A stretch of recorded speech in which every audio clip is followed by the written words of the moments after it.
கிளாஸில் நம்ம எந்த ஸ்டிச்சை பற்றி பார்க்க போகிறோம் அப்படின்னா பீட்ஸ் வாட்டர் ஃபில்லிங். அப்போல்லாம் வந்துட்டு ப்ரைடல் ப்ளவுஸு அப்படின்னாலே இந்த வாட்டர் ஃபில்லிங் ஸ்டிச் தான் வந்து மோஸ்ட்டாக இருக்கும்.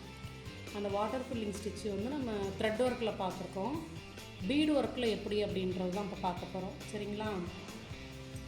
ஃபஸ்ட்டு வந்து ஒரு நெக்கு வரைஞ்சிக்கோங்க. அந்த நெக்கில் வந்து நம்ம எப்படி அந்த வாட்டர் ஃபில்லிங் போட போகிறோம் அப்படின்றது தான் பார்க்குறோம். சரிங்களா? இப்போ நான் இதுதான் வந்து நெக்கு. இப்போ நீங்கள் ஒரு நெக்கில் போடுறீங்கன்னா 1/2 இன்ச்சு தையலுக்கு விட்டுட்டு 5 லைன் ஜரி த்ரெட்டை போட்டுட்டு அதுக்கப்புறம் அந்த வாட்டர் ஃபில்லிங்கே போடுவீங்க. ஓகேங்களா? இப்போ நான் அப்படியே நேரடியாகவே உங்களுக்கு போட்டு காமிக்கிறேன். இதில் வந்து நீங்கள் என்ன பண்ணுறீங்கன்னா இந்தாண்ட 1/2 இன்ச்சு விட்டுருக்கிறதா எடுத்துக்கோங்க. ப்ளவுஸோடே சேர்த்து உங்களுக்கு கொடுத்துட்றேன். இப்போ இதில் வந்து 5 லைன் ஜரி த்ரெட் வந்துடும். ஜரி த்ரெட் முடிஞ்ச உடனே நீங்கள் என்ன பண்ணுவீங்க, அந்த வாட்டர் ஃபில்லிங்கை கொடுப்பீங்க. இதுதான் வந்து ப்ரைடல் ப்ளவுஸுனாலே இப்போதைக்கு வந்து வாட்டர் ஃபில்லிங் தான் ரொம்ப ஃபேமஸ். அதுக்கப்புறம் தான் டிசைனு எல்லாமே வந்தது. அப்படின்றத பார்க்கலாம். த்ரெட்டு முதல்ல எடுத்துக்கோங்க.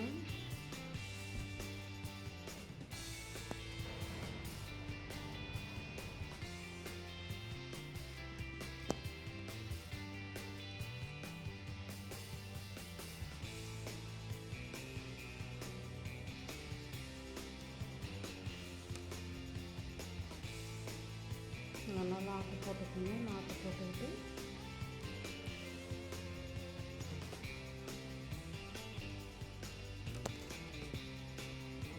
நம்ம பீடு போட்டுக்கோம். பீடு வந்து நீங்கள் இதிலே வந்து பீடுலேயே டிசைன் கொடுக்கணுன்னா சென்டர் பாயிண்ட் வச்சு பெரிய பீடு கூட நம்ம கொடுத்துக்கலாம். இல்லைனா ஸ்டோன் ஒட்டிக்கலாம். அது மாதிரி டிசைன் கொடுக்கறதுக்காக இந்த இடத்துல ஒரு பெரிய பீடு கொடுத்துக்கலாம். இல்லைனா ஸ்டோன் கூட ஒட்டிக்கலாம். நம்ம ஸ்கொயர் ஸ்டோனு, ட்ரையாங்கிள் ஸ்டோனு இது மாதிரி ஒட்டிட்டு நம்ம என்ன செய்யலாம், மற்ற இடத்துல வந்து பீடு நம்ம எந்த சைஸ் பீடு நம்ம மாற்றி மாற்றி கூட கொடுத்துக்கலாம்.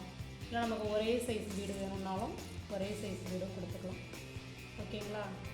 அதே வாட்டர் ஃபில்லிங்னா ஒரு பீடை வச்சு நம்ம எப்படி வந்து கண்டினியூஸாக போடுறது அப்படின்றது தான் பார்க்க போகிறோம். அதில் அந்த த்ரெட் ஒர்க்கில் வந்துட்டு வாட்டர் ஃபில்லிங் எப்படி வளைச்சி கொண்டு போவீங்களோ அதே சேம் தான். நமக்கு ஒரு ஸ்ட்ரெயிட் லைனாக கொடுத்தா ஒரு நேர் கோடாக தெரியும் பீடு ஒர்க்கு. இது வந்து ஒரு வாட்டர் ஃபில்லிங்காக கொடுக்கும்போது உங்களுக்கு நம்ம ஒரு ஸ்ட்ரெயிட் கோடாக கொடுத்துருக்கிறது தெரியாது.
ஒரே நேர்கோடுலேயே போடாமல் நம்ம வளைச்சி கொண்டு போகணும்.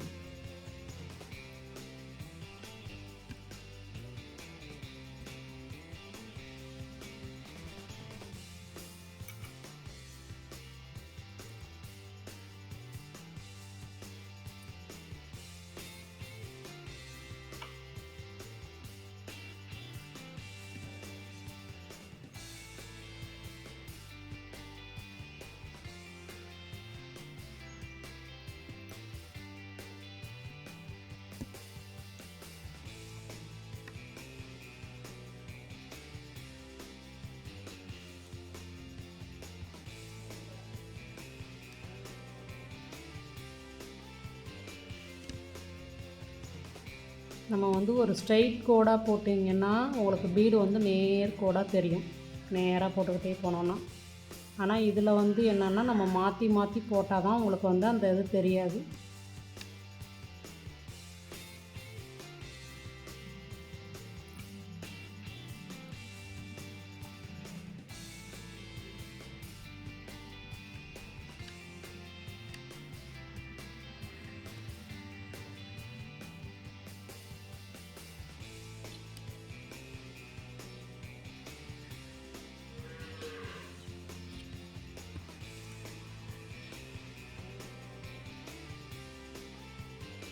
நெருக்க கொடுத்துக்கிட்டே வர வேண்டியதான்.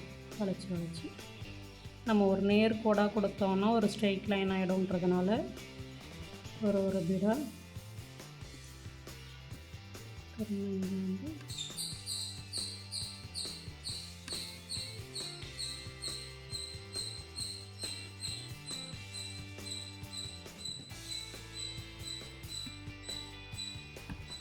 இதுதான் வாட்டர் ஃபில்லிங்னு சொல்கிறது.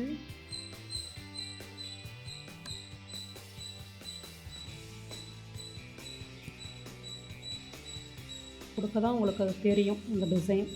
சரிங்களா?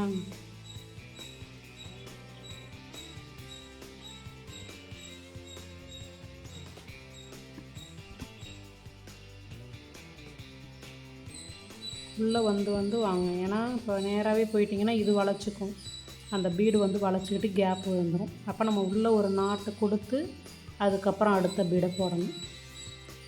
அப்போ தான் உங்களுக்கு கேப் இல்லாமல் அழகாக வரும். சரிங்களா?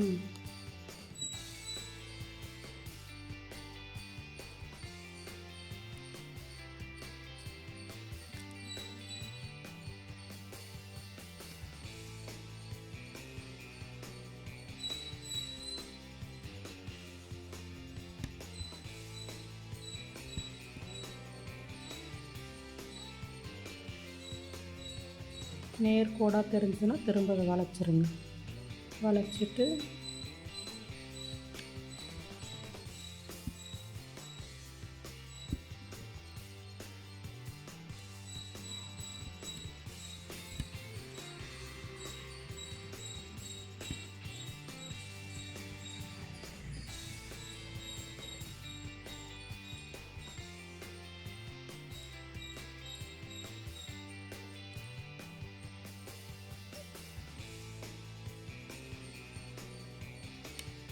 ஒரு இடத்த ஃபினிஷ் பண்ணும்போது ஒரு பூ டிசைன் வர மாதிரியே இருக்கும் நமக்கு. அப்படியும் போடலாம், ட்ரையாங்கிளாக எடுத்து அந்த பீடை போட்டு அது மாதிரியும் போடலாம். ஒரு ஸ்ட்ரைட் கோடாக வரக்கூடாது. ஸ்ட்ரைட் கோடாக வராத அளவு நம்ம என்ன பண்ணணும் அப்படின்னா அதுக்கு தகுந்த மாதிரி பீடை வந்து ஸ்டிச்சிங் கொடுக்கணும். இப்போ இதுக்கு நேராக போட்டோன்னா நேர்கோடு வந்துடும். அப்படின்றதுனால திரும்ப அங்கே வந்து லாக் பண்ணி பொறுமையாக வீடியோவை வந்து பொறுமையாக ஓட்டி பார்த்துட்டு கொஞ்சமாக பார்த்து போடுங்க. சரிங்களா? நான் போட்டிருக்க அதே மாதிரியே தான் போடணும் அப்படின்னு அவசியம் இல்லை. நீங்கள் பார்த்துட்டீங்க, கொஞ்சம் பார்த்து ஒரு தடவைக்கு 4 தடவை பார்த்தீங்கனாலே உங்களுக்கே புரியும் இப்போ எப்படிலாம் போடலாம் அப்படின்றது. நான் எந்த இடத்துல குத்தணும் அதே இடத்துல தான் குத்தணும் அப்படின்லாம் அவசியம் இல்லை. வாட்டர் ஃபில்லிங் நமக்கு எப்படி அது வருதோ அந்த கேப் இல்லாத அளவு நம்ம பீடை எப்படி கொடுக்கணுமோ ஒரு நேர்கோடாக ஸ்ட்ரெயிட் லைனாக கொடுக்காம ஸ்டிச்சிங் கொடுத்துக்க வேண்டியதான். சரிங்களா?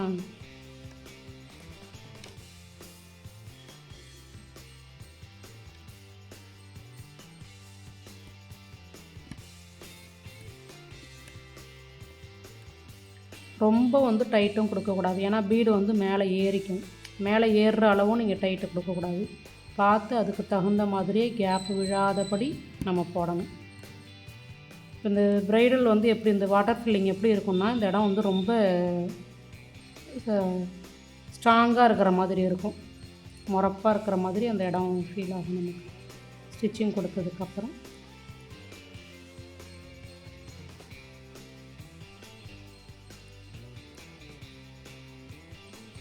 பீடு மேலே ஏறிக்கிட்டு வர மாதிரியும் நம்ம ஸ்டிச்சிங் கொடுக்கக்கூடாது. சரிங்களா?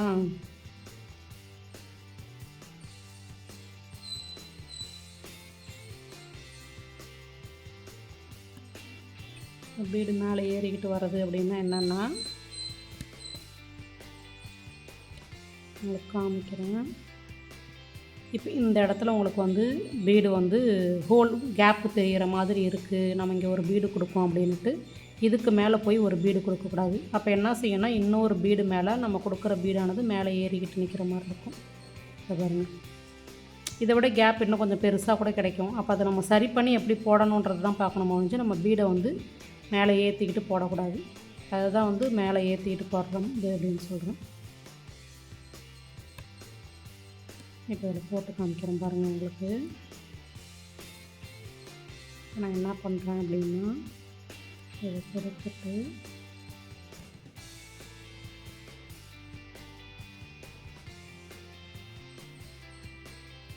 இப்போ நான் இங்கே கொடுத்துருக்கேன். எனக்கு இந்த இடத்துல கேப் வருது. இந்த கேப்பை சரி பண்ணுறதுக்காக நான் என்ன பண்ண போகிறேன் அப்படின்னா, இந்த பீடு போட போகிறேன். அப்போ போடும்போது என்ன ஆகும்னா, லைட்டாக உள்ளே நுழையுமே ஒழிஞ்சு மற்றபடி என்ன ஆகும், இங்கே பாருங்கள் மேலே தூக்கிட்டு இருக்கா, அது மாதிரி செய்யக்கூடாது. அப்போ நம்ம போடும்போதே வந்து நமக்கு கேப் விழாத அளவு நம்ம ஒர்க் பண்ணணும். சரிங்களா? அப்போ என்ன செய்யணும், இதை ஒட்டியே நமக்கு பீடு வர மாதிரி லைட்டு கேப் இருக்கலாம்.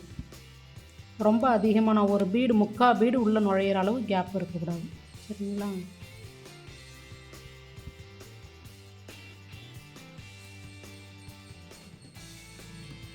இப்போ அங்கே வந்து ரொம்ப கேப் அதிகமாக விழுது. இப்போ நம்ம என்ன செய்யணும் அப்படின்னா, இந்த பீடு இடத்த மாற்றிடணும். மாற்றிட்டு நம்ம அதுக்கப்புறமேட்டு அங்கே போடும்போது அதை சரி பண்ணிக்கலாம்.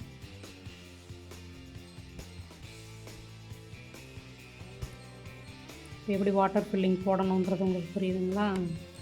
இதே மாதிரியே கண்டினியூஸாக போட்டுக்கிட்டே வர வேண்டியதான்.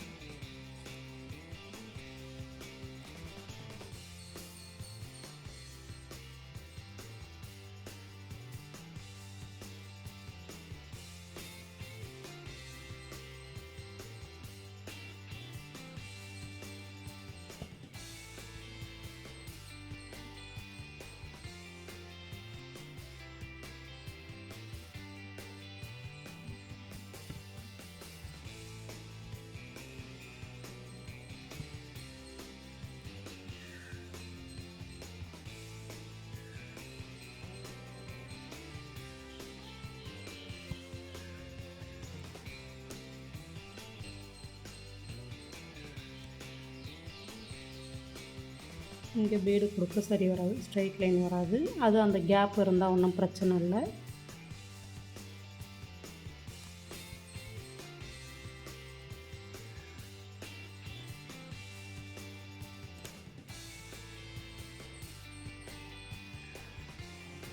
ஹர்த்தி லாக் பண்ணும்போது கேப் இல்லாமல் வந்துடும்.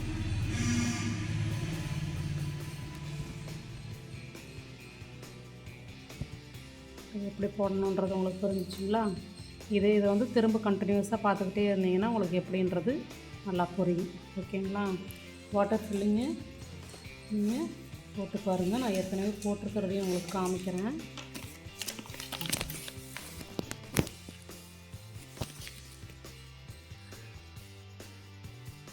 இதே மாதிரி தான் போடணும். இப்போ இதில் சென்டர் பாயிண்ட் வச்சு நான் பெரிய பீடு கொடுத்துருக்கேன் பாருங்கள். நீங்கள் ஸ்டோன் கூட ஒட்டிக்கலாம். ஓகேங்களா?